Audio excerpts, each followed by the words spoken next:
Na-involve na po sa pagnanakaw yung sasakyan ko. Itong sasakyan po, ebidensya po kasi ito sir, object evidence po to para sa isasampa nating kaso. May kailangan talaga tayo sundin na process. Hindi lang po yan simpleng tawag tapos sabihin Yes. na i-release yung Kasi sir, sasakyan. ganito, stress na kasi ako. Sa pambansang sumbungan, handa kang ipaglaban ang programa ng ating buong sambayanan. Ma'am, itong sasakyan tama ba ni renta? No? Yes po.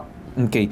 Matanong ko lang, paano ba kayo nilapitan nitong nagrenta ng sasakyan? Bali, naghanap po ako before ng bahay na malapit sa school ng anak ko kasi nga magpapasokan na po. Nakausap ko po silang mag-asawa. Paano mo po kilala itong asawa ng Ano po, through Facebook, sir. Nag-post sila may agent sila nang nag-post doon sa bahay nila.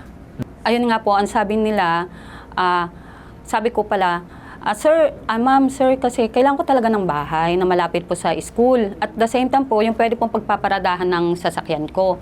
Ngayon, doon po nag-open si driver na, ma'am, pinaparke lang mo po yung sasakyan mo. Ano po ba yung sasakyan mo? Sabi ko, H100. So, doon nagsimula yung usapan ng Opo. pagrerenta. Yes. Then, umabot sa punto na nirenta na yung sasakyan. Opo. Tama ba? Okay. Nung nirenta na yung sasakyan, para saan daw dapat gagamitin yun? Ang sabi niya po, yung boss daw po niya is nangongontrata ng mga parang architect, gano'n, engineer. Mga construction. Oo, construction. So, kargahan ng mga materials or if not, mga tao. Ganun Yes, ba? opo. Tapos, gaano daw katagal gagamitin yung sasakyan? Bali, naka-open siya, sir. Tuloy-tuloy Tuloy-tuloy lang Then, po. charge lang. Opo. Nagbayad ba sila? Opo, nababayaran Pag-arkila? po. Ngayon, ma'am, saan tayo nagkaroon ng problema dito sa pag-arkila ng sasakyan? Ayun na nga, sir. Pagdating ng April 7, alas 3 ng hapon, may pumunta sa bahay na 2 pulis. Kinonfirm po kung ako po yung may-ari ng sasakyan. Okay. So, sinabi ko po, ang sabi po nila, na-involve na po sa pagnanakaw yung sasakyan ko. Anong dahilan daw? Bakit pumunta yung pulis? Kukunin ba yung sasakyan? Iniimbestigahan ba nila? Ano daw yung problema? Ayun, sir, ang sabi, kailangan lang daw po nilang makonfirm kung ako yung may-ari. Okay, so na-confirm nila, ikaw may-ari. Anong sumunod? Pinapunta po nila ako, makipag-cooperate daw po ako sa pulis para wala daw pong mangyari sa sasakyan ko. Okay. Pinakita ko po lahat ng ebidensya na meron kaming kasulatan na nirentahan po yun. Ano ang petsa at kailan nila nakuha yung sasakyan? April 7 din po ng hapon. April 7 ng hapon, gabi. nakuha nila doon sa nag-aarkila yung sasakyan mo. Sir, ano pong ginawang hakbang ng ating pulis para makuha po itong umanay unit na nagamit sa krimen? Sir, ganito po kasi ang nangyari. Last April 7, 2026 po, may Okay. report po dito sa impilan natin. May nagnanakaw ng krudo sa kanilang dump truck sa barangay Palapala bandang mga 12:45 a.m. So nakuhanan po natin ng CCTV yung sasakyan. Nakipag-coordinate tayo sa LTO at doon po natin nalaman na ito po ay nakarehistro sa pangalan ni Ma'am Elvira Ladea. Yes.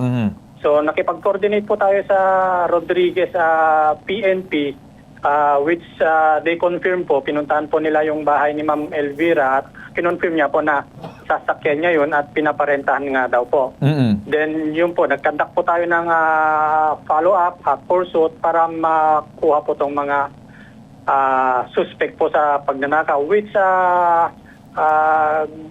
in good faith naman si Ma'am Elvira at nakipagtulungan po naman sila. Okay. So, itong sasakyan po, ebidensya po kasi ito sir, object evidence po to para sa isasampa nating kaso. So, Okay. ang advice naman namin kina ma'am, since napatunayan naman namin na hindi nila alam tong pinaggagawa ng mga nagrenta sa kanila, mag-file sila ng motion to release sa korte para balik sa kanila yung sasakyan, which I think they did. On May 21, nag-file na po sila ng motion at napag-alaman po namin na until now hindi pa po nare-release sa kanila. So sa amin po, sa kapulisan, hindi naman po natin basta-basta may release yung sasakyan kasi nga po Na walang order ng korte na i-release. ang korte po ang magdi-decide po dun sir. So, ano pong masasabi natin, Attorney Batas, kasi yung complainant natin, parang gusto na ata talaga makuha yung sasakyan. Can you just explain to her, Attorney, siguro, ano bang dapat gawin dito para lang for her knowledge? Lumilitaw po sa pagsasalaysay dito po sa Pambansang Sumbungan Bitag. Nandoon pa po yung kaso sa prosecutor ng Bulacan sa Provincial Prosecutor's Office pa rin. Lumilitaw po na sa kanila ngayon ang kapangyarihan sumbungan upang ilabas yung sasakyan o hindi. Ayon po sa rules of court, lalong-lalo na yung rules of criminal procedure at mga desisyones ng Korte Suprema, yan pong mga sasakyan na nahuhuli o di kaya na itatago o di kaya sa wikang Ingles na i-impound ng kapulisan o di kaya sa kautusan ng piskalya o sa kautusan ng hukuman, po pwede naman pong ilabas na kaagad, i-release doon po sa mga complainant.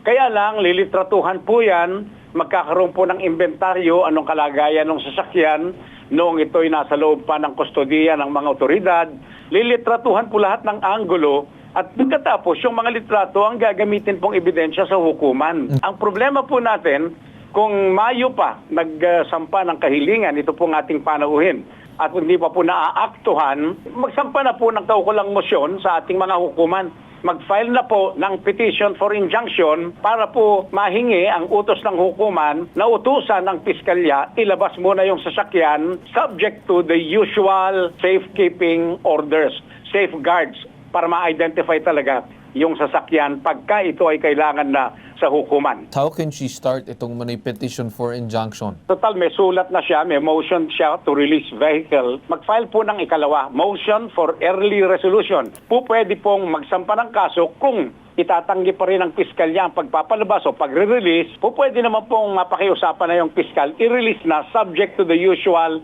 safe procedure, safety protocols, yung pagpapalitrato ng sasakyan, ginawang carbitan. Ma'am, narinig niyo ba yung sinabi ni Attorney Batas? May katanungan ba kayo sa kanya? Ayun, kasi kailangan ko na talaga ng sasakyan. Pero once again, ma'am, kagaya nung sabi ni Attorney, may kailangan talaga tayo sundin na process. Hindi lang po yan simpleng tawag tapos sabihin Yes. na i-release yung Kasi sir, sasakyan. ganito. Stress na kasi ako.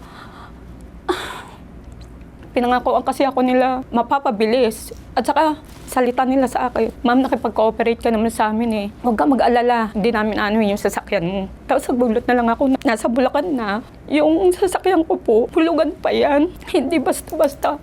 Yan po, kumukuha ng police, ma'am, ang pangkabuhayan. pinag-uusapan, sige po ma'am, no? Naintindihan ko naman ng inyong sinasabi. Siguro, balikan natin si Chief of Police.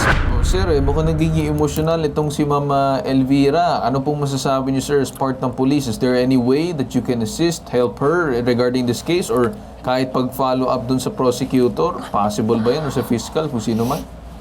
Yes po sir, we can assist sa Ma'am Elvira pa. Actually po, ginagawa naman po natin yan. Nagpa-follow up tayo lagi sa korte po regarding po sa motion ni Ma'am Elvira. Siguro sir, kung may magawa kayong paraan, siguro pakiusapan or something na magawa ng paraan, or if you can go personally dun sa kung sino man na fiscal or prosecutor, I think that would be nice gesture siguro sir on your end as Chief of Police. Magagawa niyo ba yun sir? Yes sir, we will do sir. Alright, okay. So, Police Lieutenant Colonel, with that said, aasa po kami doon sa gagawin yung action also as well. But if again, if hindi po ma-release ka agad, may other remedies naman siya. So, with that said, Lieutenant Colonel, sana magawa niyo ng paraan. Maraming salamat po sa inyo. Yes, please. Yes sir, salamat po. Tutulungan po natin si Ma'am Elvira. Alright. So, ma'am, sabi doon ng COP, gagawa niyo na lang ng paraan para makausap sana. But then again, Sana. kung sakaling wala pa po, yun po yung mga remedya na pwede niyo pong gawin. Okay po, ma'am? Yes. So, with that said, maraming salamat. Ha? Thank you po, thank you. Pambansang sumbungan, handa kang ipaglaban ang programa ng ating buong sambayanan.